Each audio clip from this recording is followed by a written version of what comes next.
আসসালামু আলাইকুম। হিন্দু ভাই ও বোনেদেরকে জানাই নমস্কার।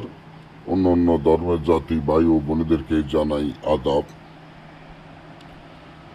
আজকে শত্রুকে মরণ বাণ মারা পরীক্ষিত যে নকশাটি নিয়ে উপস্থিত হলাম, নকশাটি সম্পূর্ণ মগ নকশা।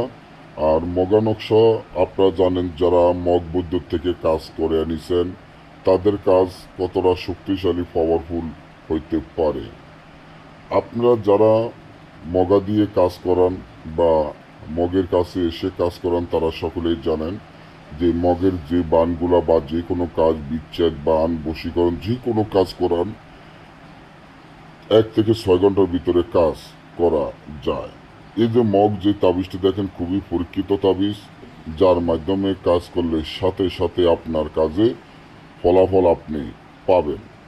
তো যারা শত্রুকে মরণ বাণ মারতে চান বা শত্রুকে মরণ বাণ মেরে দুনিয়া থেকে শেষ করে দিতে চান, শত্রু যদি আপনার সাথে বেশি বাড়াবাড়ি করে বা আপনার সাথে ফাজলামি করে, আপনি কি করণীয় বা কি করলে শত্রুকে আপনি এই বাণটি মারতে পারেন।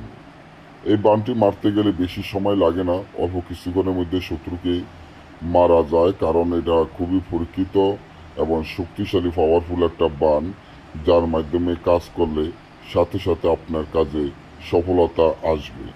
তো শত্রুকে আপনারা কীভাবে মরণ বাণ মারবেন? প্রথমে একটি পুতুল তৈরি করতে হবে। পুতুলটি তৈরি করে পুতুলের গায়ের ভিতরে আপনারা একটা ফেরাক ঢুকিয়ে দিতে হবে বুক বরাবর তাবিজটি সহকারে, এবং শত্রুর নাম, শত্রুর পিতার নাম লিখিয়া তারপর পুতুলটি যখন আপনি কবর বা চিতায় বা শ্মশানে গেড়ে দিবেন, সাথে সাথে আপনার শত্রুর মরণ হবে। তবে ছোটোখাটো বিষয় নিয়ে কাজগুলো করবেন না। যদি এই ধরনের কাজগুলো করাতে চান আমাদের স্ক্রিনে দেওয়া নাম্বারে যোগাযোগ করবেন। যে কোনো কাজের জন্য স্ক্রিনে দেওয়া নাম্বারে যোগাযোগ করবেন। সকলে ভালো থাকবেন। ধন্যবাদ।